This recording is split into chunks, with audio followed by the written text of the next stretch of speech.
Okay, Martin. So welcome to Filmmakers in Boardrooms, conversations, live conversations. We have the cast and crew from Beautiful Pam today for the second edition. It's an honor because I actually, there's a theme going on with the first couple of conversations for Filmmakers in Boardrooms. We are doing the films that I feel had more of an impact on me as I went to the screenings of the Queens World Film Festival. And Beautiful Pam has won numerous awards already at film festivals, including the Queens World Film Festival. And I remember watching the film and just being completely just blown away by it. So what I would like to do, just explain very briefly what we are, what we plan to do, what our mission is. We want to give a platform to indie underground filmmakers an opportunity to speak about their films, to talk about their process, their accomplishments, any advice that they would give to anyone else who wants to come into this crazy world that is filmmaking, you know. And what I would like to do right now is I would like for each and every one of these guys to introduce themselves, what roles they play in the film. So let's start with JR. Hey, my name is J.R. Stokes. I'm the writer, director, and editor of the feature film Beautiful Pam. Peter, My name is Peter Konsevitch, and I play Beetle in Beautiful Pam. and Tom. I'm Tom Ciorciari. I played Pam in Beautiful Pam. Peter and I were also executive producers on the project. I So, couldn't forget that. Thank you, Tom. and we so we did have some creative input there as well. All right, great. So, I want to just start from the beginning. I know this is a question, I guess, for JR. I mean, JR, you are like, if I may say, the prince of filmmaking because you did everything on this film, almost everything. You wore all the hats.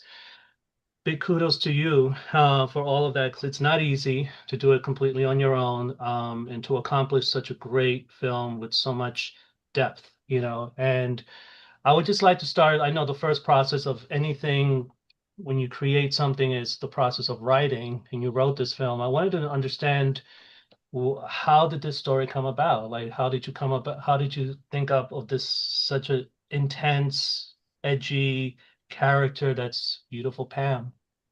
Well, I want to say we did have a lot of great people. Well, maybe not a lot, but we did have a few great people helping out on set. My childhood best friend Brandon and our friend young Tom and our makeup artist Demetria.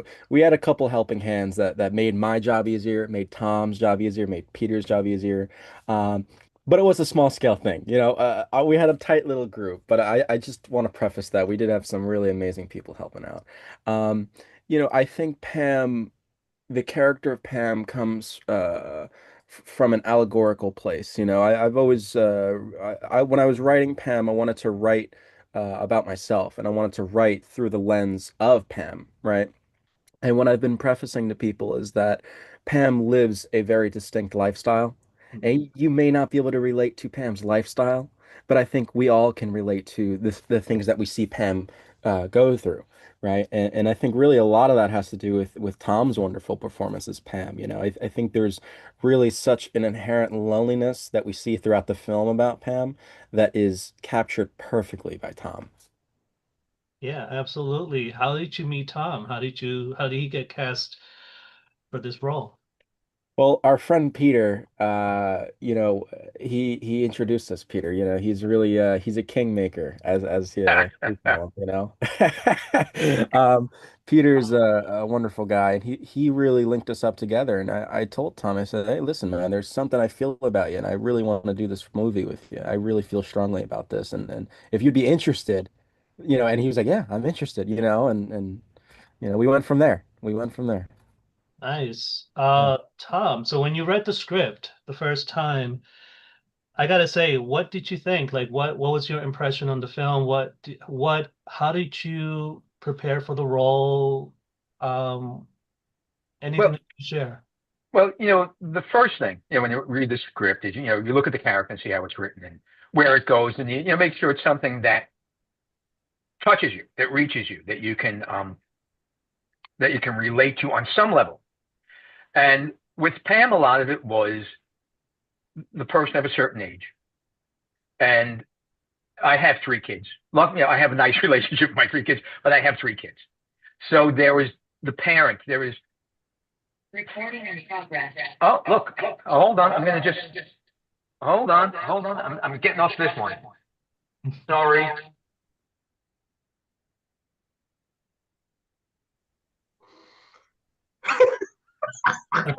Here, I'm here.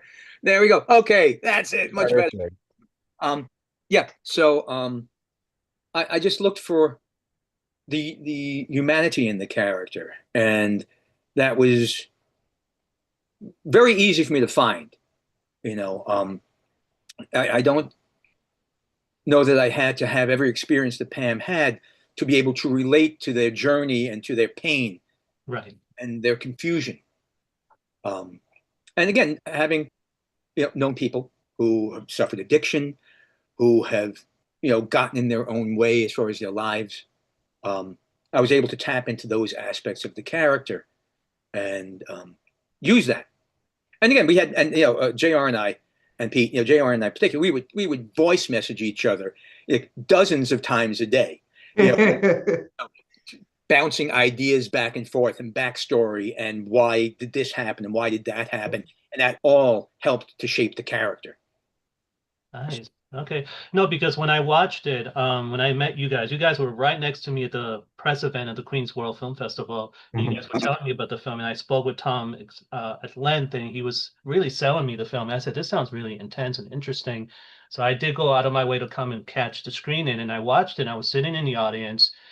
I was having a conversation with someone recently about queer cinema and how run-of-the-mill it could be sometimes and very predictable and all. You guys just reached in there. You really went right at the heart and soul, the core of everything. And I sat in the audience thinking to myself, I know people around me that have gone through that situation that Beautiful Pam has gone through in terms of being married in a heterosexual relationship, having children, and then at a certain point later in their lives, they find themselves, oh no, but this is me, and they do a complete turnover that really affects their wife and kids in a certain way that's, let's just say, not at first very positive.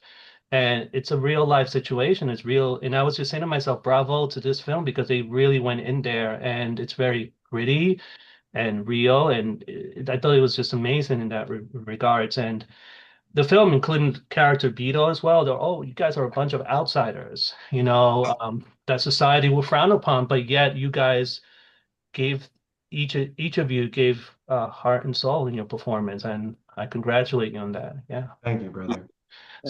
So I think as actors and as a filmmaker, as a writer, JR, our job is not to judge our characters, simply to present them as they are.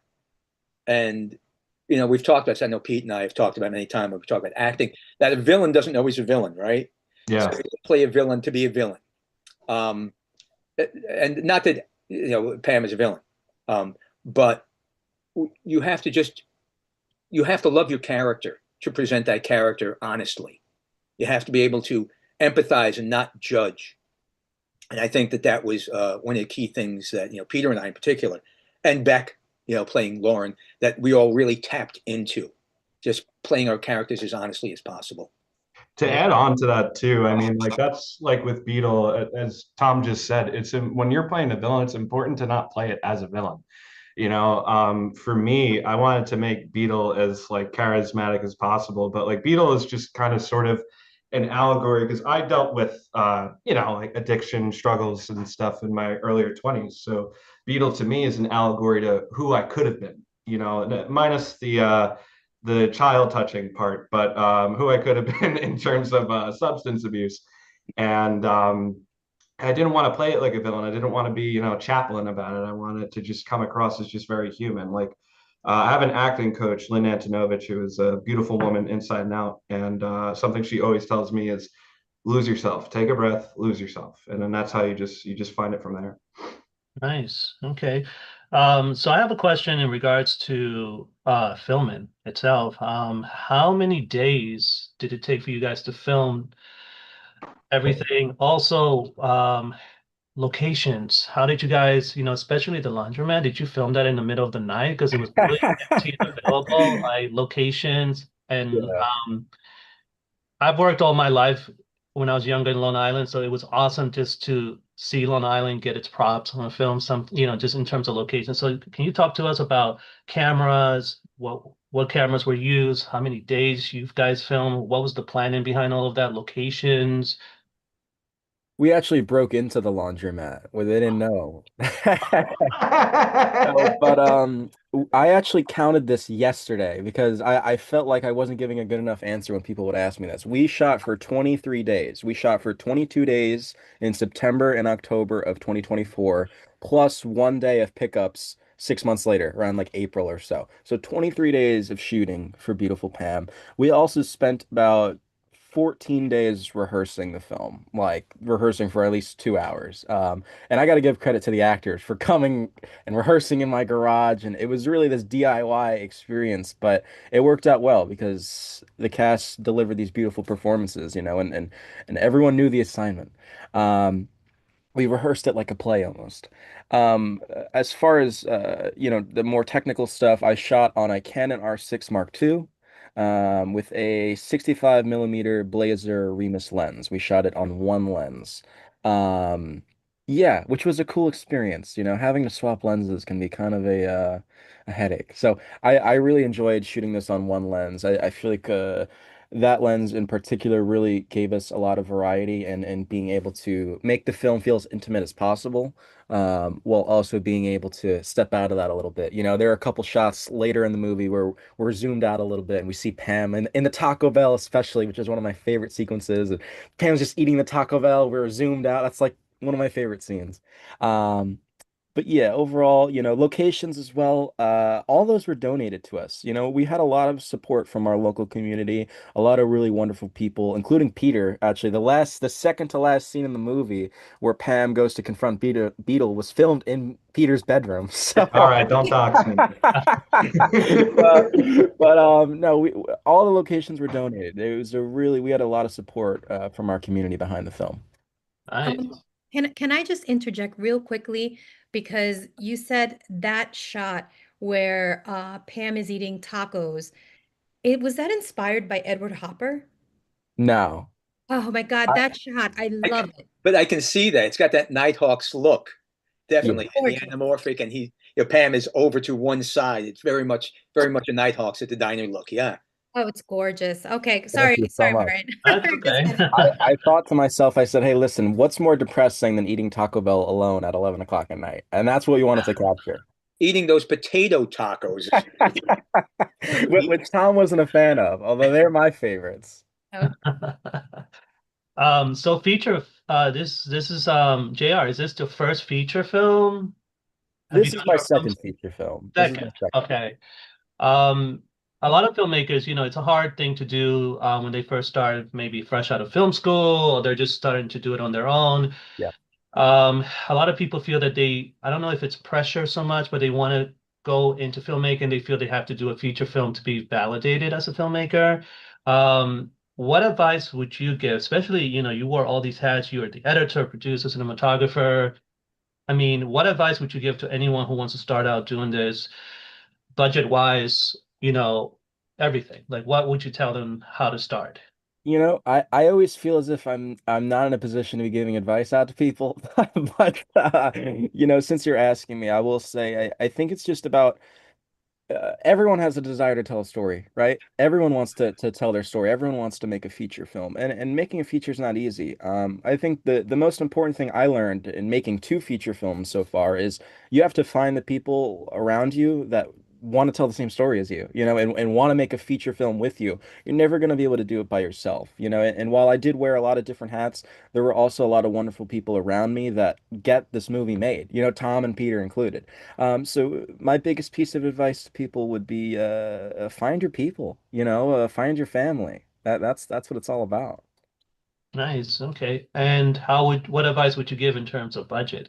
The most important aspect of filmmaking, Save work. your paychecks.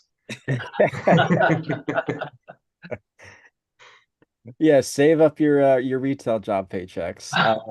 But also, I mean, hey, listen, everyone that worked on the film is a volunteer, you know, so it's tough to speak on budgeting because we were lucky enough to find people that would volunteer their time and people that would donate their spaces. I mean, that's the problem with filmmaking now is that it's more accessible than ever as far as equipment goes, but it's the least accessible it's ever been as far as actually getting a movie financed and made. Um, and I think that's something we really see in the film school space as well. You know, now more than ever, do all of us have access to great equipment outside of film school, inside of film school. But once people graduate film school, they're having trouble actually getting those films made.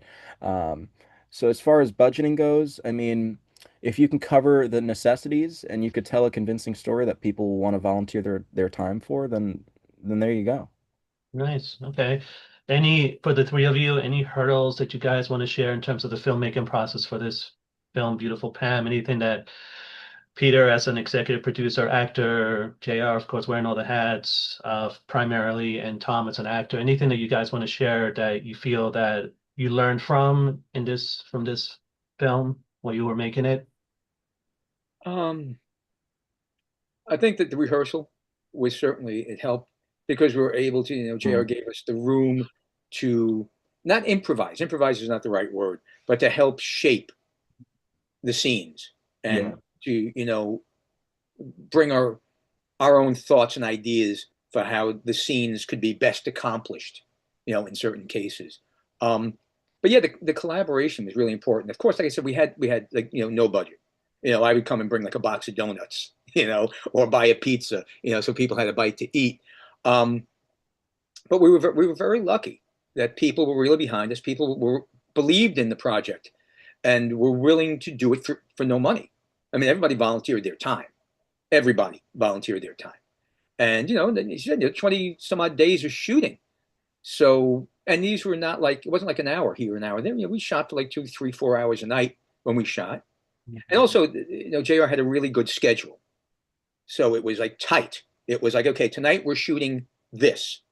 And it wasn't a situation where you hear a lot of famous filmmakers say, okay, we've got we've got time for 2 more shots, but we've got 5 more shots to do. So pick.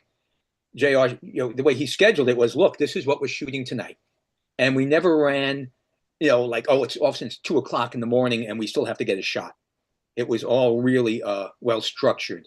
And that I think is a help too, especially when you get to a point where there is a budget and you're paying people now and money is really important. Yeah. You know? I think in terms of for me personally, like I don't like to view things as like hurdles or difficulties because I mean, obviously every project you jump, all of us here, this isn't our first time, doing a film, doing a play or whatnot. For JR, it's not his first time directing, writing, producing, being a stud. I think we do a good job of surrounding each other with like people that we love. I mean, all of us like involved in Pam, we're all friends. I call it family. These guys are my brothers. I don't know where I'd be without them. Kevin, who played Lance, I've known for a long while. He's like an uncle to me, and he's a great guy. I met him doing an off-Broadway show. I think it's just every film is a learning process, and you learn and you learn, you learn, you just keep going. But there was never once that I found it difficult or considered it a hurdle or like, oh, screw these guys, or oh, it's never any of that. I always trusted the process and trusted who I was with, and everybody knows what they're doing. And yeah, it was all love. Yeah. Nice. Good organization. I think that's important. And Yeah, any up and coming filmmaker, you have to have a good sense of organizing everything per day, shoots per day, all of sure. that. Okay. Yeah, totally. Film festivals. Uh, any insights into film festivals? I know Beautiful Pan's been doing great and all, but how do you guys feel about film festivals in general? And I'm not talking about, of course, like I'm talking about small festivals, top second tier festivals, but what's the process behind all of that? So you got this great film in your heart and soul. You guys feel like you gave it your all. What's the next step in terms of submitting to festivals? What is your criteria? What do you look for in festivals? Anything that you could share on that?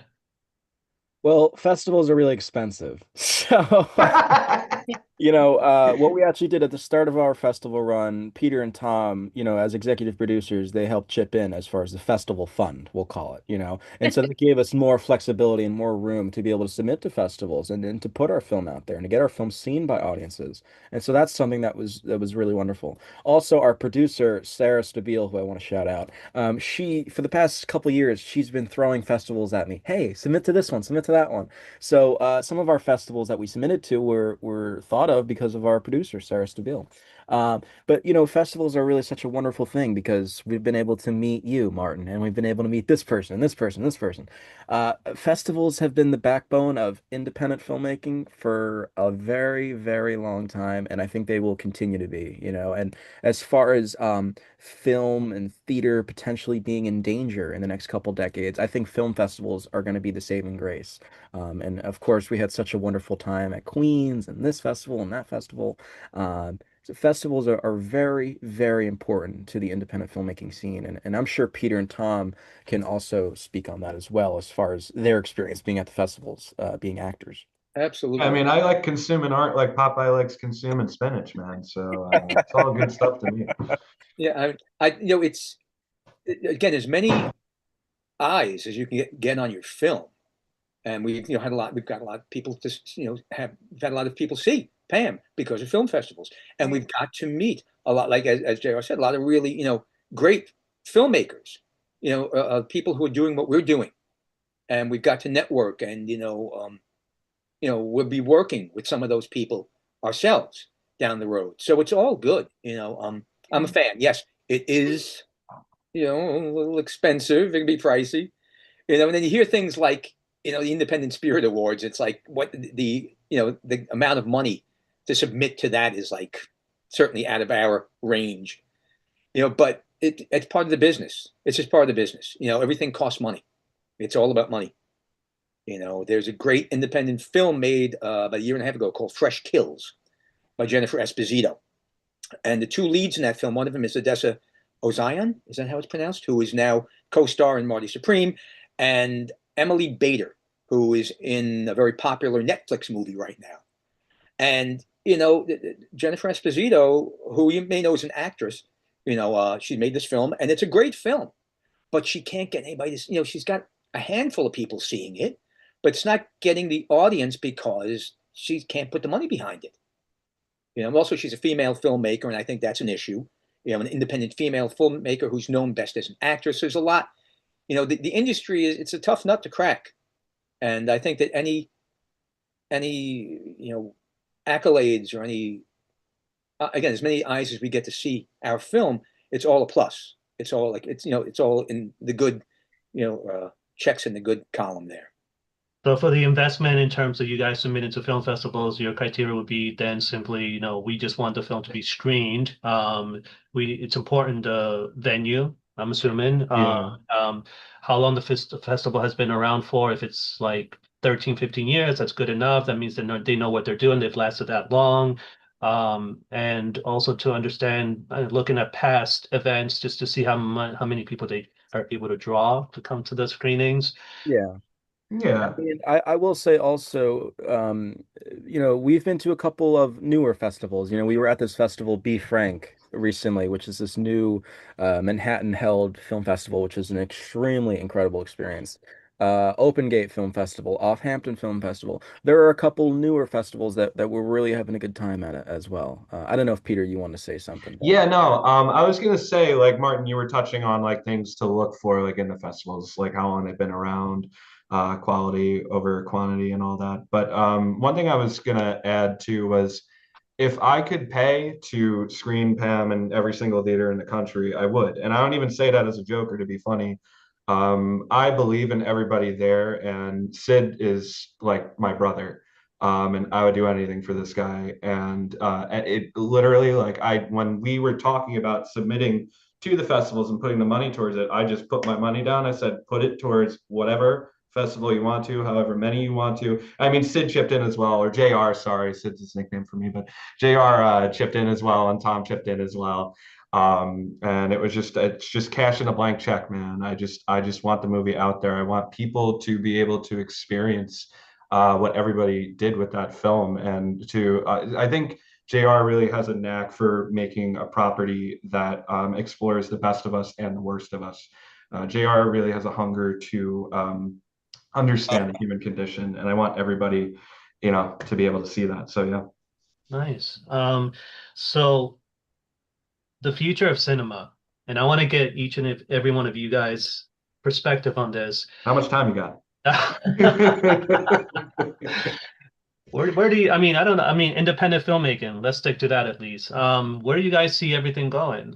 In terms of how much more difficult is it going to be for film artists out there to make a living out of this, or try to make a living out of this at this point? Like, where do you think the future of cinema, independent cinema, is going? Okay, I'll be the first to jump in, as usual. If you look at films made now, and you hear Wes Anderson's new movie or whoever's new movie, and you've got 10 above the line stars in the movie, and it's kind of like the Marvel model, but it now applies to other films. So there's that aspect of big budget films, or even your moderate budget films in Hollywood terms, needing a lot of name talent. Carrie Coon, who you may know from Gilded Age and last season of White Lotus, she did an interview recently. She's doing Bug on Broadway, the Tracy Letts play. Tracy Letts is her husband, and she said, if I had not done White Lotus and Gilded Age, I would not be able to be on Broadway, because you need to have name talent. And name talent does not, again, I'm not applying this to Carrie Coon, but does not always imply the best talent.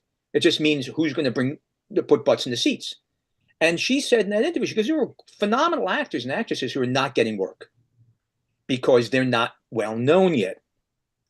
Having said that, I think independent film will always be there, because there are always going to be people like JR, like Peter and myself, who are going to have stories they want to tell and they feel passionate about. How many eyes can you get on the film? I don't know. There are theaters. There's a Newton Cinema up in Newton, Massachusetts. The Cinema Arts Center here on Long Island in Huntington. There are theaters that are willing to play phenomenal independent films, and really give them screen time. I don't think Hollywood is going anywhere. I don't think the theater experience is going anywhere. When you hear people talk about Sinners and One Battle After Another, and that they saw it in a theater, and how cool was it to see it in a theater, or 28 Days Later, The Bone Temple, and like people saying, you have to see this on the big screen. You must see this, because on the small screen, it's not going to have the power. So I don't think the movie theater experience is going anywhere. It's like anything else. Movies have been dying since they were going to, since talkies were coming in. Yeah. I'm like, oh, no, this is never going to work. It's just a gimmick, blah, blah, blah. Television's going to kill movies. So this is something we've been hearing for the last 110 years. I don't think movies are going anywhere. I think it's just, it's a living organism. Film is a living organism that will just keep shifting with the times, and we'll see. I don't know where it's going to go, but I don't think it's going away. With AI, it'll probably evolve, if anything. Yeah. I think it's funny, because I was just thinking about this as Tom was talking about that, because I've had a worry, and I guess because Tom's been doing this a lot longer than I have, and has seen shifts in entertainment and media.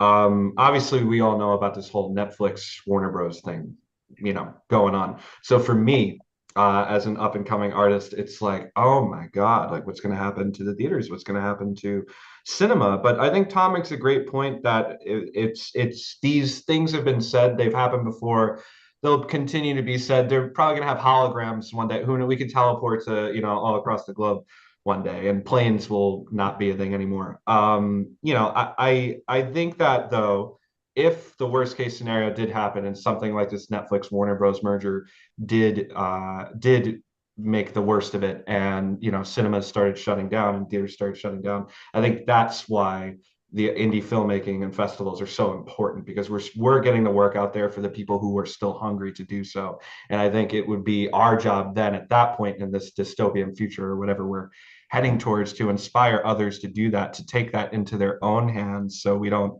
so the death of cinema doesn't happen, you know. But yeah, that's my short comment. I think Tom said something really great before. He highlighted the shift in the entertainment industry is that you need name talent attached to your project, right? And that's something we've also seen in the independent film scene as well. A lot of festivals, specifically festivals that build themselves geared towards independent filmmakers, there's a shift where they're not taking true independent films from no-name talent, right? They want your film if there's a name attached to it because, they want to be able to sell tickets. And hey, I understand that. At the end of the day, there's a business side to it. But there is a noticeable shift, and it is quite unfortunate when you see a lot of great independent films that unfortunately don't have a name talent attached. They're missing out on a lot of great festival opportunities. And it didn't used to be like that, and that's the main issue I see shifting in the entertainment world and in the independent film scene. As far as the future of film, I think the future of film is independent film, and I think specifically with an establishment like you guys, filmmakers in boardrooms, I think it's so important that you're platforming independent filmmakers to talk about their film, to use their voices. So I think this is the future right here is being able to come on here and talk about our movie and vice versa. We need each other more than ever, and we're gonna need each other down the line as well. Yeah, very well said, JR. I think it's important to understand that we're all in this together and we all have to just support each other. And yeah, that's the main thing. I want to bring a question here because I know I spoke to Tom at the Queen's press event and all that, and Tom was telling me how, he was able to pursue acting full time after he retired. I'm going to quote Tom for a second. He said, I pay my dues, so I told my wife I'm going to do what I love, right? But along those lines. Well, I kind of asked her. Oh, you asked I her. can do what I want. Bend the Yes. knee. So my question is, and I could certainly find this relatable, but as an artist, but yet Peter, you as well, we see everything right behind you. Obviously, you're not really yet making money out of your art. You're not really, but you have to hold regular jobs, et cetera, et cetera. What advice would you give to anyone who finds themselves in that position where they have to sort of like find a regular 9 to 5 job, put in 40 hours, 60 hours a week. They're so mentally exhausted. Sometimes they feel like, is it worth me pursuing this artistic? Of course, they have it in their heart and soul, but at the same time, it's like they're so drained. I mean, what advice do you give to anyone who has to start that way or maybe even continue that way as an artist? Sure. So I'll start up by saying this. It's funny you say 48 to 60. I usually work like 52 hours a week. So like 6 days a week, most days. I don't really have like a grandiose like thing to say, honestly. And I don't mean that to like sidestep. I just mean that like for myself, every day when I go home, every day, I'll put it this way, every day I tell myself this: you go to work and you make that money because you have to, because you're not going to sit at home and be a bum, whether it's a full-time job or a part-time job. You need to survive. So survival is key, obviously. But at the end of the day, I always tell myself one day it's not going to be this job anymore. It's going to be art. The goal is to keep going, just to not give up. I mean, there's really just perseverance is key. Don't beat yourself up because you have a job. Don't let a job make you feel like a day job. I mean, make you feel like you're going to have to give up on your passions and stuff for the rest of your life. Because I mean, at least at my job, I have a very like close relationship with my manager, and he loves film and he totally understands like, hey man, I might need to take a day off here to go on an audition, or I might have to leave a couple hours early to shoot the rehearsal or acting class. He's very accommodating. So it's important to find that balance between work and art, to find that mix. You also don't want to overload yourself. You know what I mean? Like there's especially when I started this job is when we started shooting Pam. So I remember the first day of my first day for me shooting.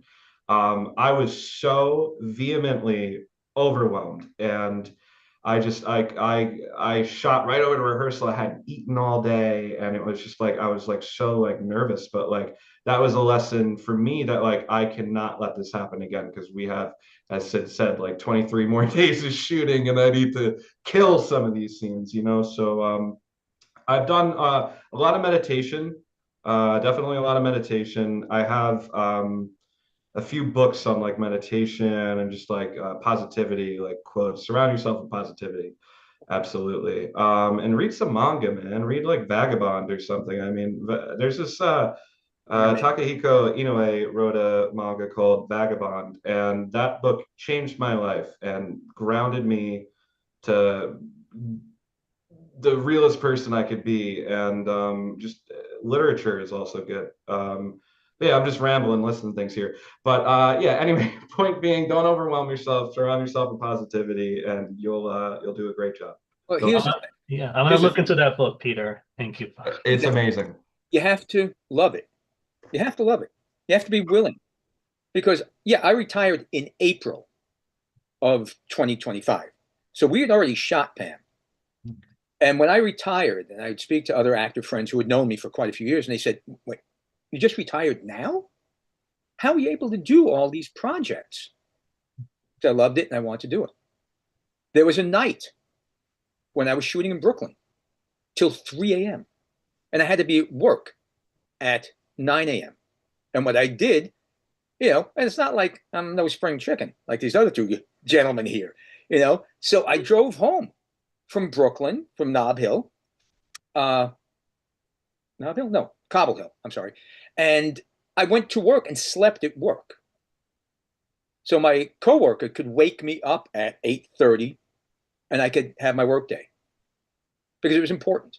It was important to me. I'm not saying that you sacrifice your health, but if you love it, you'll want to do it. And if you're not willing to make those sacrifices, then maybe you don't love it enough. And again, I'm not putting anyone down, but I'm saying that, you know, and you hear that a lot from a lot of, you know, Denzel Washington on down the line. Like, you got to be able to, you have to dedicate yourself to it. It's got to be something you really want to do, that you're willing to make certain sacrifices for, you know. And I was willing to go from work to shoot Pam, or to go to a play rehearsal and not get home, you know, leave 7 o'clock in the morning and not get home till 11:30 at night, because that was my day. I worked 9 to 5, and then I would go to rehearsal, maybe grab a bite on the way for whatever the project is. You have to be willing to do that. And, you know, and that's how it works. You know, I think at our level, you have to be willing to do these things. You know, you have to love it.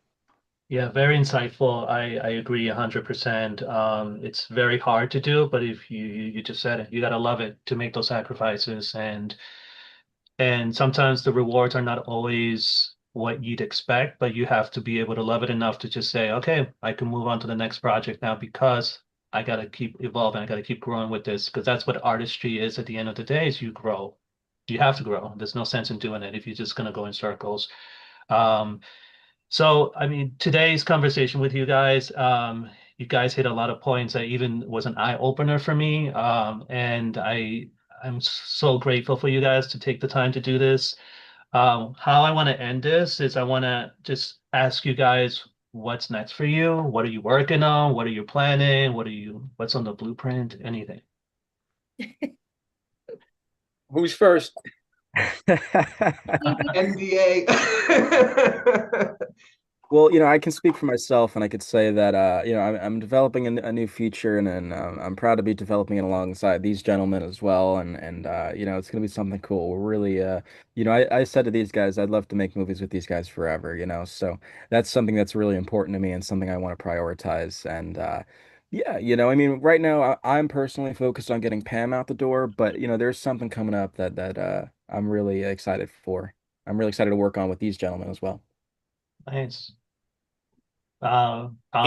Oh, me. Okay. Yeah, you go, Tom. I'm in rehearsals for an adaptation of The Metamorphosis that's happening at the Educational Theater of New York. That's going to be up in March for about a week and a half.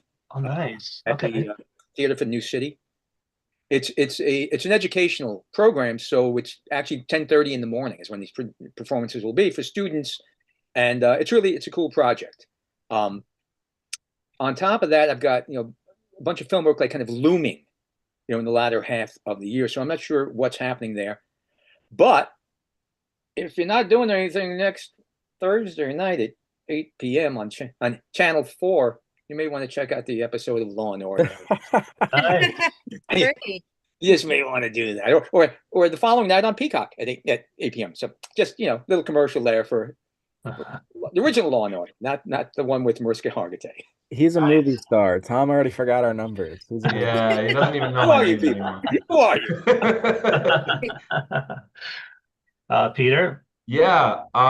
So for me right now, honestly, I'm in a little bit of a lull period, but that not necessarily a bad thing. I've just been submitting and submitting and submitting. I'm someone who likes to pursue projects that I'm really passionate about. I don't want to go for something just to be able to say words and lines, So I've been auditioning. I'm in an acting class right now, honing my craft in preparation for the next project. But yeah, honestly, the next project that I zip lip will just say, it's coming up, is pretty much the big thing for me. That's pretty much it, man. I'm in a period of metamorphosis, I'll put it. Nice. So to get ready for the next stage, Don't you have a theater thing coming up at some I'm not point? going to talk about that. Okay, all right. He is in. That you know what? I'll speak briefly on it. It's yeah, that's how I'll leave it. There you go. But he's not just not doing anything. He's working on this play. Yeah. Nice. There you Well, go. you guys are a great example of great independent filmmaking. My hat's off to all three of you. It's been a great conversation today. I wish nothing but the best for Beautiful Pam. It's still got a long way to go. I know you're going to be receiving more and more accolades and recognition. So congrats for such a beautiful, such a great a story that needed to be told with such depth. And JR, I really do hope that you continue in that vein because it'll be amazing. Your career will be amazing. So Thank you so much. I Also, appreciate Mark, it. a shout out to your short because your film was really good. I really Yeah, liked it. absolutely. That was really cool. yeah. I liked it. I really liked it a lot. And I think I told you that. I messaged you about that. All right. So Jalissa, so any Thank you final thoughts? guys. Thank you I so wish much for you the having us. best. Oh my God. Thank you, Jalissa. Thank God, I loved the family vibe, the love, the loyalty. That is so important. And JR, you're brilliant. I mean, wow, the things you have accomplished so far. I mean, I want to make a feature film and you've done it.